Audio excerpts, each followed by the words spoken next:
Lieutenant general Dalbir Singh Suhag होंगे नए army chief. केंद्रीय कैबिनेट ने लगाई मुहर। मुख्यमंत्री भूपेंद्र सिंह हुड्डा ने दी सुहाग को बधाई। मेवात जिले के 8 मतदान केंद्रों पर फिर होगी वोटिंग। 15 मई को डाले जाएंगे वोट। मतदान में गड़बड़ी की वजह से चुनाव आयोग ने लिया फैसला। पोलिंग पर फैसले पर सियासत तेज। बीजेपी और इनेलो ने फैसले पर जताई निराशा। तो आपके योगेंद्र यादव ने कहा, पुनर्मतदान के फैसले से साबित हुई चुनाव में धांधली। गणना की सभी तैयारियां मुकम्मल। प्रदेश के 32 शहरों में 90 केंद्रों पर होगी वोटों की गिनती। मुख्य निर्वाचन अधिकारी श्रीकांत वालगब ने दी जानकारी। पंचकुला के हुडा इंडस्ट्रियल प्लॉट आवंटन मामले में हाईकोर्ट ने हरियाणा सरकार से मांगा जवाब। कोर्ट ने कहा, अलॉटी अपने रिस्क पर करे निर्माण। अलॉटमेंट रद्द होने पर नहीं मिलेगा मुआवजा। फिर सामने आई एमडीओ प्रशासन की लापरवाही। आधुनिक इतिहास की जगह छात्रों को थमाया प्राचीन इतिहास का पेपर। छात्रों के हंगामे के बाद रद्द हुआ एग्जाम। अंबाला के बराड़ा में मामूली सी बात को लेकर बुजुर्ग की पीट कर हत्या। कूड़ा डालने को लेकर पड़ोसियों के साथ हुआ था झगड़ा। 8 के खिलाफ केस दर्ज। नरवाना में 14 दिन से लापता छात्रा का अब तक नहीं लगा कोई सुराग। गांव वालों ने महापंचायत कर प्रशासन को दिया अल्टीमेटम। सट्टेबाजों पर पुलिस ने कसा शिकंजा। रेवाड़ी में आईपीएल मैच पर सट्टा लगाते 5 लोग गिरफ्तार। तो रोहतक में भी 5 चटोरी चढ़े पुलिस के हत्थे।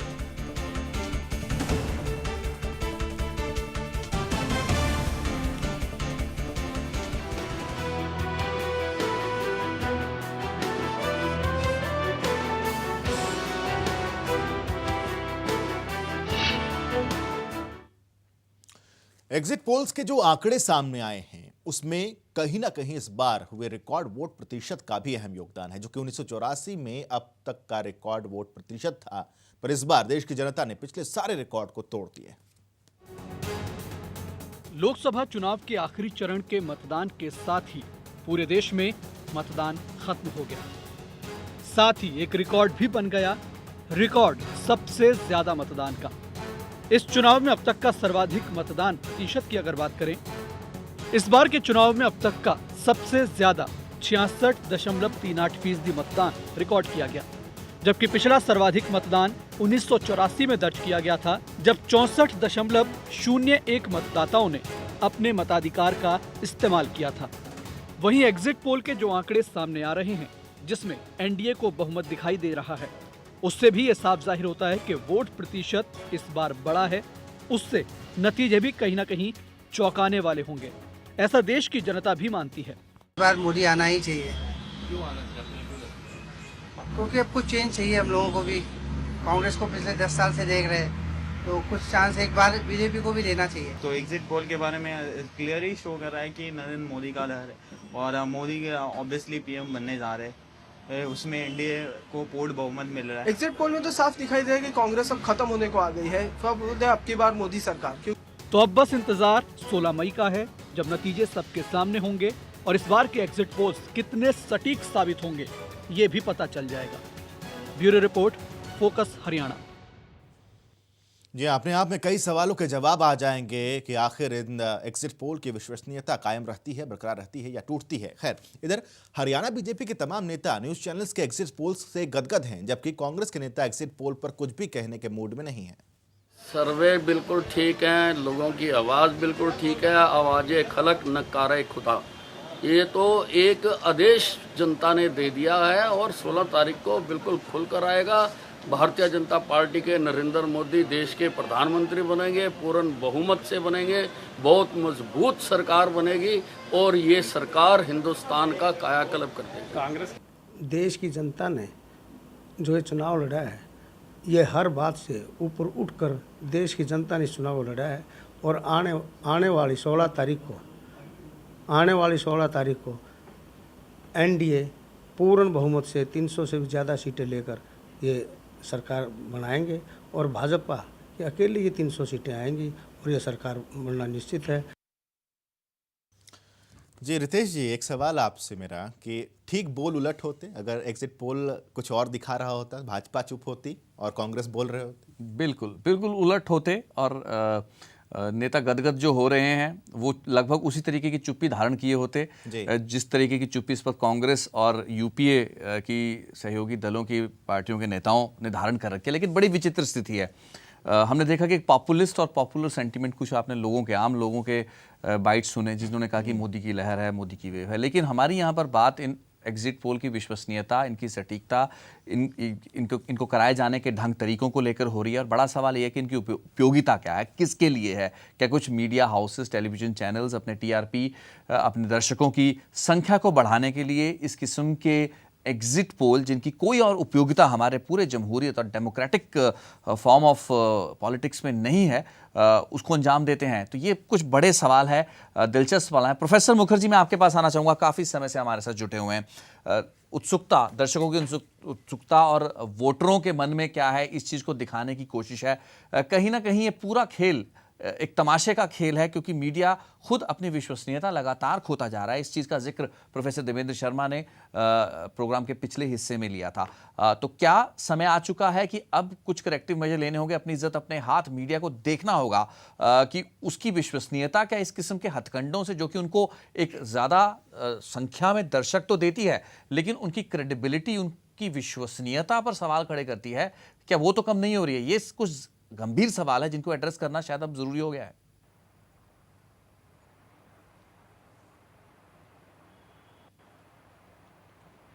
देखिए, आपने बिल्कुल सही कहा, मीडिया की विश्वसनीयता कसौटी पर है। लेकिन एक बात हमें यह भी देखना होगा कि आज ये जो मीडिया संगठन है, इनका स्वामित्व किसके पास है? ये भी बहुत अहम सवाल है। यदि आप इस सवाल से जूझेंगे तो बहुत से उत्तर आपको स्पष्ट हो जाएंगे। आज प्रमुख रूप से बड़े कॉरपोरेट घराने मीडिया के अंदर निवेश कर रहे हैं। बहुत से राजनीतिक, कोई सक्रिय रूप से, कोई पीछे से, परोक्ष रूप से, प्रत्यक्ष रूप से आपके मीडिया संगठनों से जुड़े हुए हैं। वो स्वामित्व उनका किसी राजनीतिक दलों के साथ है या राजनीतिक व्यक्तित्व के साथ है। जब उसके स्वामित्व में कोई ऐसा व्यक्ति है जिसके खुद के राजनीतिक हित शामिल है, तो वहां पर वो उसी प्रकार की कार्यक्रम या उसी प्रकार की प्रस्तुतियां होंगी। उसमें एग्जिट पोल भी शामिल है, उसमें ओपिनियन पोल भी शामिल है कि जिसमें वो ये दिखाया जाए कि उनकी पार्टी या वो व्यक्ति आगे। वो एक तरह से दूसरे तरह का पेड न्यूज है और ये चीज सामने है। हम इस प्रश्न से हमें सामना करना चाहिए कि आप आज मीडिया को संचालित कौन कर रहा है? अगर बाजार की लेकिन प्रोफेसर साहब यहाँ पे मेरा आपसे एक छोटा सा, सॉरी मैं आपको इंटरप्ट कर रहा हूँ जी, उनके जहां राजनीतिक हित होंगे उन राजनीतिक हितों की पूर्ति की जाएगी। बिल्कुल सही बात है आपकी। लेकिन प्रोफेसर साहब, आपको धरा का धरा रह जाता है। मैं यहाँ पे आपसे जो सवाल मेरा यही है, प्रोफेसर साहब मैं आपको रोकना चाहूंगा थोड़ी देर के लिए, क्योंकि काफी महत्वपूर्ण आपकी टिप्पणी है, आपकी एक महत्वपूर्ण टिप्पणी है। अगर आप प्रोफेसर मेरी बात सुन पा रहे हैं तो आप थोड़ा सा सप्लीमेंट्री क्वेश्चन को भी एड्रेस करने का प्रयास कीजिए, जो कि मैं आपसे पूछने जा रहा हूं। स्पष्ट हो जाएंगे कि ये चैनल, कहीं कोई भी चैनल हो सकता है, मैं किसी चैनल विशेष की बात नहीं कर रहा, कहीं किसी राजनीतिक घरानाओं के या कॉर्पोरेट घरानाओं की कठपुतली तो नहीं बन गए। जी, ये बहुत प्रोफेसर मेरा एक सवाल है आपसे, एक दिलचस्प सवाल है ये, क्योंकि ये जो हम बातचीत कर रहे हैं वो एग्जिट पोल्स की कर रहे हैं, और जहां तक आपने एक बड़ा रेलेवेंट सवाल उठाया, आपकी बात बिल्कुल वाजिब है। लेकिन अक्रॉस द बोर्ड जाके जो मीडिया हाउसेज हैं उन्होंने एग्जिट पोल कंडक्ट करवाए हैं, और ये कंडक्ट करवाने के पीछे रिसर्च एजेंसीज इन्वॉल्व हैं। और जैसे हमने पहले इस निष्कर्ष पर हम पहुंच चुके थे, इस निष्कर्ष पर हम पहुंच चुके हैं, एग्जिट पोल को कम से कम करवाए जाने का एक ना एक कारण, जो बड़ा कारण है, वो ये कि ज़्यादा से ज़्यादा दर्शकों को अपने साथ जोड़ा जा सके। जैसे प्रोफेसर गिल ने भी, डॉक्टर गिल ने भी कुछ समय पहला कहा था कि सेंसस आज किस तरीके से बिहेव कर रहा है, वो तब तमाम फैक्टर हैं। एग्जिट पोल से किसी पार्टी या किसी व्यक्ति विशेष को कोई फायदा नहीं होगा, ये हम सब समझते हैं, लेकिन इसको फायदा उन मीडिया घरानों को होगा, उन टेलीविजन चैनल्स को हो सकता है, in terms of the number of their viewers, उनके व्यूज बढ़ सकते हैं, क्योंकि इस वक्त एक ऐसा समय रहता है 12 मई से लेकर 16 मई के बीच में, और ऐसा कोई भी पैच हो जबकि आप जानना चाहते हैं कि क्या होने वाला 16 मई को, और आपके पास चुनाव आयोग ने इस चीज की इजाजत आपको दे रखी है। तो ऐसे में लोगों की उत्सुकता को हम कहीं ना कहीं कैप्चर करना चाह रहे हैं, उनकी इमेजिनेशन को कैप्चर करना चाह रहे हैं, और उसमें हम कितने सटीक है। सवाल ये है, स्वामित्व एक अलग इशू है, उसका सवाल ज्यादा संदर्भ जोड़ना ओपिनियन पोल के कॉन्टेक्स्ट में बेहतर रहेगा। एग्जिट पोल में तो सिर्फ ये मीडिया का खेल है, मीडिया का तमाशा है, एक ड्रामा है जो कि कहीं ना कहीं उनको ज्यादा नंबर्स देता है, टीआरपी देता है।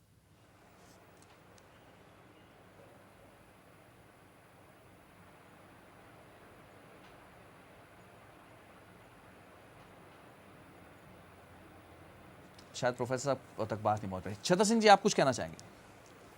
मुझे इस बारे में एक चीज़ कहनी है कि जैसा कि अभी मुखर्जी भी कह रहे थे और डॉक्टर ये मैम कह रहे थे कि जब भी एग्जिट पोल होता है, एग्जिट पोल जैसे आप भी कह रहे हैं, एग्जिट पोल और एग्जिट पोल रिजल्ट के बीच में जो गैप है, इस गैप में काफ़ी हद तक जो बिजनेस है, बिजनेस हाउसेस अपने घरानों के इंटरेस्ट को आगे बढ़ाते हैं। कल ही एग्जिट पोल शाम को शुरू हुआ है, शाम को शुरू होने के बाद ही सेंसेक्स उछाल दे गया। RIL जो 3 साल पहले बहुत नीचा था, सबसे ज़्यादा 3 साल में कल उसका सेंसेक्स दिखाई दिया ऊपर। इसी दौरान जितना रियल एस्टेट है उसमें एक बूम आ गया है। चाहे वो 16 तारीख को डाउन हो जाए, लेकिन 12 से 16 के बीच में जो खरीद होगी, उस खरीद का उनको अंदाजा है कि शायद आगे चल करके उनको बहुत ज़्यादा प्रॉफिट होने वाला है। लेकिन इसका कोरिलेशन कोई नहीं, हम ये नहीं कह सकते एग्जिट पोल किसी सेंटीमेंट को उभारने के लिए करवाए गए हैं। नहीं, एग्जैक्टली ये चीज़ नहीं है कि किसी के सेंटिमेंट, लेकिन कहीं ना कहीं बिजनेस इंटरेस्ट इसमें जुड़े हुए हैं। हर एक संगठन का, हर एक बिजनेस हाउस का, चाहे वो कॉरपोरेट हाउस है या चाहे वो मीडिया में उसका इन्वेस्टमेंट है, चाहे उसका रियल एस्टेट में। आज कोई भी कॉरपोरेट हाउस एक जगह इन्वेस्टमेंट नहीं करा। मीडिया में भी उसका इन्वेस्टमेंट है, रियल एस्टेट में उसका इन्वेस्टमेंट है, एजुकेशन में उसका इन्वेस्टमेंट है, इंडस्ट्री में उसका इन्वेस्टमेंट है। चारों तरफ के जो उसके इंटरेस्ट हैं, उन इंटरेस्ट को कहीं ना कहीं वो प्रमोट करता है इसके माध्यम से। कहीं ना कहीं साहब मुद्दा बड़ा साफ है कि आम लोग नतीजों पर पहुंचना चाहते हैं, या शायद दर्शक नतीजों के बारे में 16 मई से पहले कुछ सुनना चाहते हैं, और आप उनकी उस ख्वाहिश को, उस उत्सुकता को एड्रेस कर रहे हैं, और इसके बदले में, एवज में आपको अच्छे टीआरपी, अच्छी व्यूअरशिप मिल रही है, जो कि आपके रेवेन्यू को ऊपर करता है। तो टीवी चैनलों का एक जो मकसद है वो बड़ा क्लियर है। ऐसे में जो एक्सट्रानियस फैक्टर्स की बात आपने की, वो मुझे थोड़ा सा बेमाना इसलिए लग रहे हैं क्योंकि उन चीज़ों के लिए हमारे पास और भी चर्चाएं हैं, और ओपिनियन पोल जब किए जाते हैं, जब ओपिनियन पोल में भी जी पार्टियों को आगे या पीछे बताया जाता है, उस वक्त ये जो एंड्स हैं उन कॉर्पोरेट घराना के, वो ज़्यादा बेहतर तरीके से एड्रेस हो सकते हैं। तो एग्जिट पोल तक क्यों इंतजार करना पड़ा, और एग्जिट पोल की भूमिका कहाँ तक सार्थक है, ये एक थोड़ा अलग सवाल है। ये बात आपकी सही है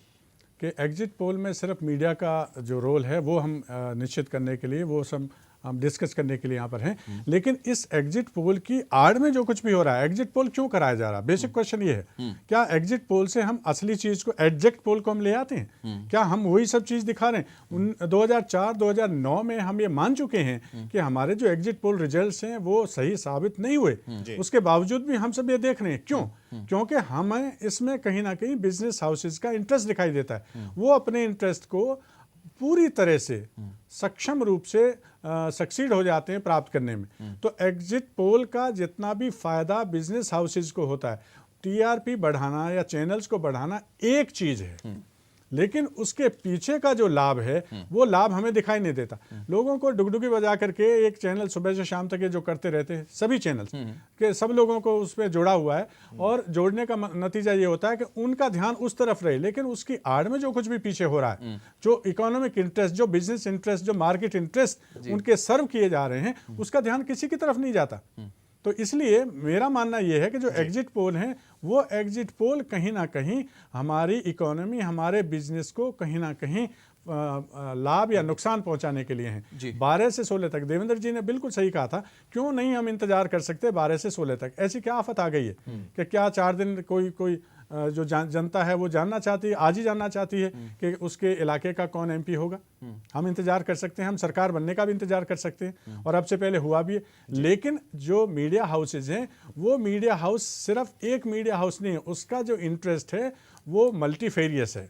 वो केवल मीडिया में नहीं है, वो मीडिया के माध्यम से इस दौरान अपना कोई ना कोई लाभ उठाना चाहता है। इसलिए जो कॉर्पोरेट हाउसेज हैं, हालांकि उस लाभ को आप परिभाषित, छतर सिंह जी, आप नहीं कर पा रहे हैं। मैं बार बार वही चीज पे आ रहा हूं। अगर आप ये ओपिनियन पोल के संदर्भ में कर रहे होते बात, तो मैं शायद आपकी बात मानता, लेकिन एग्जिट पोल, और अगर इसी मैं आपके इसी फॉर्मूले को 2004 पे लगा लूं, या 2004 का जब एग्जिट पोल हुआ था, तो क्या कारण था इंडिया शाइनिंग का नारे को देखते हुए सभी ने उस वक्त भी बीजेपी की लहर की बात कर डाली, लेकिन वो हुआ नहीं। एग्जिट पोल में उससे बिल्कुल विपरीत नतीजे आए और आज हम कह रहे हैं कि क्योंकि एक पॉपुलिस्ट वेव है, उस वक्त ही पॉपुलिस्ट वेव थी ना, 2004 में इंडिया शाइनिंग का नारा था। अगर आप उस 10 साल पहले के इस मंजर को सोचें या उसकी परिकल्पना करें, उस वक्त भी हालात यही थे, आज भी हालात लगभग वही है, हवा थी। लेकिन आज एग्जिट पोल एक अलग ट्रेंड दे रहे हैं, उस वक्त एक अलग ट्रेंड दे रहे थे जिसके की नतीजे बिल्कुल विपरीत थे।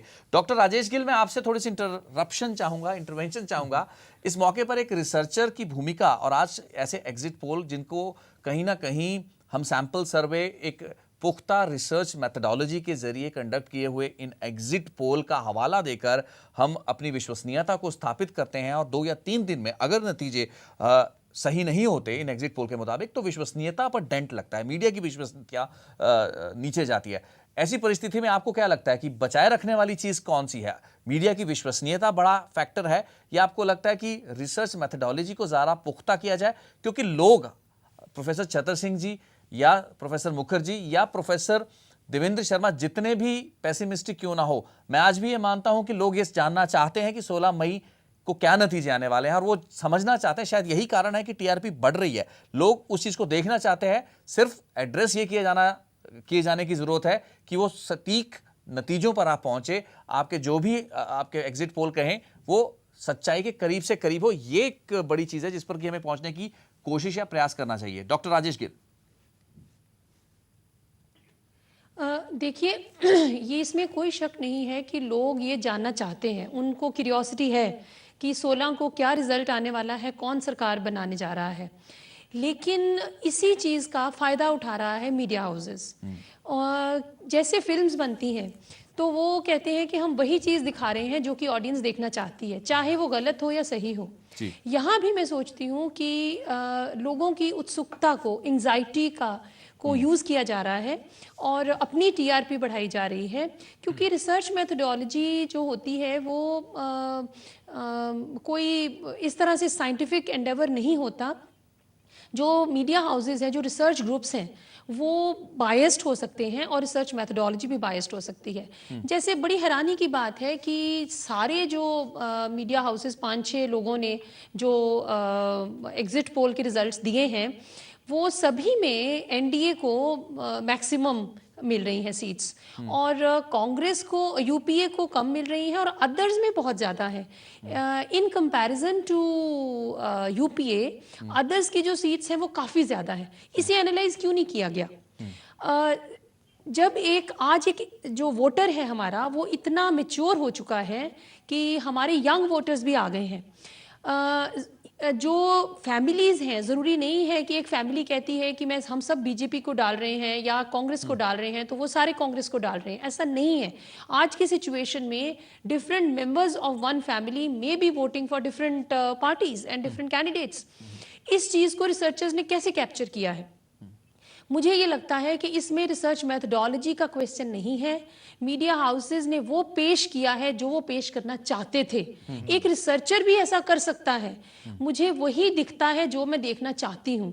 तो ये बड़ी जो स्ट्रैटेजी है जिसको आप रिसर्च मेथडोलॉजी कह रहे हो, ये बड़ी सोच समझ के बनाई गई है और मैं इसको बड़ी बायस्ड स्ट्रैटेजी मानती हूँ कि जिसमें एनालाइज नहीं किया गया। आपने एनडीए और यूपीए और अदर्स 3 कैटेगरीज बनाई, लेकिन ये एक सीक्रेटली जो बैलेट है वो डलता है। देयर इज नो वे कि जिससे आप ये देख सकते हो कि वोटर कहाँ जा रहा है, किसको वोट दे रहा है। और ये नॉर्मली हम मानते हैं कि इंडिया में जो बल्क में वोटिंग होती है, बल्क वोटिंग होती है, लेकिन मेरे ख्याल में ये चेंज हो गया है सिस्टम। एंड ये जो रिसर्च है ये उसको कैप्चर नहीं कर पाई है। It is basically the interest of the media houses for increasing there revenue, और कहीं इसका बिजनेस के साथ भी रिलेशन है एट द मैक्रो लेवल। जैसे कि मैंने सेंसेक्स की बात की कि ये 4 दिन जो है बहुत क्रूशियल है। ये 4 दिन उन्होंने दे दिए इन्वेस्टर्स को, 4 दिन दे दिए उन बिजनेस हाउसेस को जो कि ढेर सारा पैसा भी बना सकते हैं। और ये जो एप्रीहेंशंस हैं और जो 16 तारीख को क्या होने जा रहा है लोग तो आदी हो चुके हैं, हमारी जनता आदी हो चुकी है इस तरह की एक्सरसाइजेस से कि उनको कुछ भी दिया जाता है वो उसको देखते हैं, टीवी में देखते हैं, एक्सेप्ट करते हैं, they don't take it seriously. उनको पता है कि पता नहीं ये कितना सच होगा कितना झूठ होगा, जब नतीजे सामने आएंगे शायद इसमें से कुछ भी सच नहीं होगा, कोई और ही पार्टी उभर के आ सकती है या बिल्कुल झूठ भी हो सकता है। और मुझे नहीं लगता कि मीडिया हाउसेस पे कोई सीरियस क्वेश्चन मार्क भी होने जा रहा है। हमारी जनता इतनी कैजुअल हो चुकी है, इतनी यूज्ड टू हो चुकी है इन सब से कि वो इसको बड़ी लाइटली लेती है। लेकिन इसको मैं रिसर्च मेथडोलॉजी जो अडॉप्ट की गई है वो किसी भी अंदाज से साइंटिफिक नहीं है और कोई एनालिसिस भी जो है वो सारा बड़ा यूनिफॉर्म चल रहा है। मुझे मैं ये एक्सपेक्ट करती थी कि क्योंकि सैंपल डिफरेंट होता है, क्योंकि पॉपुलेशन डिफरेंट होती है, तो नतीजे भी डिफरेंट होने चाहिए। अगर 5-6 ग्रुप्स ने नतीजे दिए एग्जिट पोल्स के तो वो डिफरेंट क्यों नहीं है, वो बिल्कुल सेम है, not only for NDA but for others also, for UP also, which is very surprising. भी प्रोफेसर मुखर्जी, आप कुछ और ऐड करना चाहेंगे?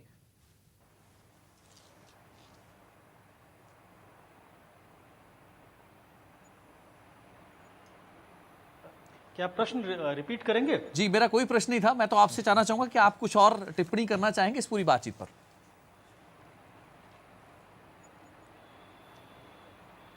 देखिए, मैं एक बात और कहना चाहूंगा, मैं इससे एक अलग प्रश्न करना चाहता हूं क्योंकि चैनल में मैं इस कार्यक्रम में भाग ले रहा हूं। मेरा कहना यह है कि हाँ, बिल्कुल मैं ये मानता हूं, मैं उसमें खुद भी शामिल हूं, एक वोटर के तौर पर भी, एक विचार करने वाले मनुष्य के तौर पर भी, कि संख्या महत्वपूर्ण है कि किस पार्टी के कितने सीटें आएंगी। लेकिन मेरा प्रश्न ये है कि जहां तक इस चीज का सवाल एग्जिट पोल का, हम इस चीज पे एग्जिट पोल क्यों नहीं करते कि मैंने वोट क्यों दिया, मैंने जब वोट दिया, मेरे वोट देते वक्त मेरे मन में कौन सा मुद्दा था जिसने मुझे प्रेरित किया मुझे पार्टी ए के लिए वोट देना है या पार्टी बी के लिए देना है।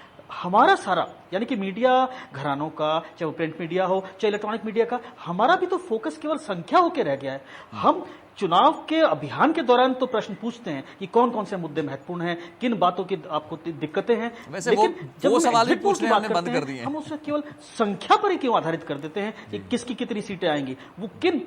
जी, मैंने एक बहुत चर्चा करना चाहूंगा, ट्विटर पे एक बहुत अच्छा चीज देखा जिस दिन चुनाव था कि उसमें ट्रेंडिंग हो रही थी, why I voted and for what reason. तो वही चीज, क्या हमें, आप जो बात कह रहे हैं, आप बिल्कुल सही कह रहे हैं कि यदि परिणाम गलत आते हैं एग्जिट पोलों के, तो ये एक आत्मविश्लेषण का वक्त है मीडिया घरानों के लिए कि परिणाम गलत क्यों आ रहे हैं, और उन्हें ये साहस भी होना चाहिए, नैतिक साहस होना चाहिए कि दे ओन अप कि yes sir we have made a mistake. ये भी बहुत जरूरी है। और साथ ही बिल्कुल सही है कि अगर वो बात मेथोडोलॉजी की है, प्रविधि की है, उसमें कुछ कमी है, उसमें वैज्ञानिक कमी है, तो उसे दूर करने का प्रयास करना चाहिए। लेकिन ये सवाल भी महत्वपूर्ण है कि हमें बजाय उसको एक संख्यात्मक एक्सरसाइज बनाने के, इन बात पे भी चर्चा करनी चाहिए, किन मुद्दों ने आपको प्रभावित किया, ये बहुत जरूरी है, इस पे भी विचार। कार्यक्रम के आखिरी कुछ मिनटों में हम आ चुके हैं। राजेश गिल जी, एक सवाल मेरा ये आपसे कि पिछले रिपोर्ट में हमने ये दिखाया कि इस बार जो रिकॉर्ड तोड़ मतदान हुए हैं, क्या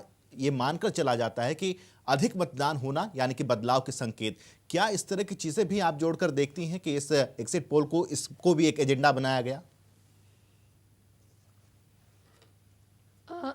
बिल्कुल सही बात है कि ज़्यादा मतदान होना अनडाउटेडली एक अच्छा सिम्टम है डेमोक्रेसी के लिए। और ये भी देखा गया कि जो मेट्रोपॉलिटन सिटीज़ हैं, हम एक्सपेक्ट करते थे, जैसे मुंबई है, वहाँ पे मतदान बहुत कम हुआ, तो लेकिन जो यूथ है, इस बार एफर्ट भी बहुत किया गया, इलेक्शन कमीशन की तरफ से भी एफर्ट बहुत था, एडवर्टीजमेंट बहुत थी और अवेयरनेस भी काफ़ी थी। और एग्जिट पोल के लिए भी क्योंकि एक्टिवली यूथ ने पार्टिसिपेट किया, ज़्यादा वोटर्स थे, तो एग्जिट पोल में मीडिया वालों का भी टारगेट ग्रुप बढ़ जाता है, तो जो लोग एग्जिट पोल कर रहे हैं उनका टारगेट ग्रुप भी एक्सपैंड कर जाता है, तो नेचुरली बिजनेस भी एक्सपैंड कर जाता है। So therefore their interest for conducting exit poll also increases, there is no doubt about it. जी, डॉक्टर चतर सिंह जी, एक आखिरी प्रतिक्रिया आपकी। मैं सिर्फ ये कहना चाहूँगा कि अभी जैसे चैनल पे देख रहे थे कि गुड़गांव में रीपोलिंग के लिए ऑर्डर दे दिया गया है, तो गुड़गांव में जहाँ अभी रीपोलिंग होना है, तो कैसे कोई ऑर्गेनाइजेशन, कैसे कोई संगठन, चाहे वो मीडिया हाउस है, कोई भी है, वहाँ का एग्जिट पोल में किसी को नंबर 1, नंबर 2, नंबर 3 कैसे दिखा सकता है, जब अभी हुआ ही नहीं है निर्णय। तो इस मायने में हम देखा जाए तो जितने एग्जिट पोल हैं वो एग्जिट पोल वास्तव में किसी की मानसिक स्थिति का परिलक्षण जरूर है, चाहे वो जैसा मैम कह रहे थे कि वो इन्वेस्टर हो, इन्वेस्टिगेटर हो, या फिर वो दूसरे लोग हों जो चाहते हैं कि उनके मन मुताबिक ही एग्जिट पोल के रिजल्ट आएँ, क्योंकि उसमें उनका अपना इंटरेस्ट है, चाहे मीडिया हाउस का टीआरपी बढ़ाने का इंटरेस्ट हो या उसके साथ साथ जो और इंटरेस्ट हो वो।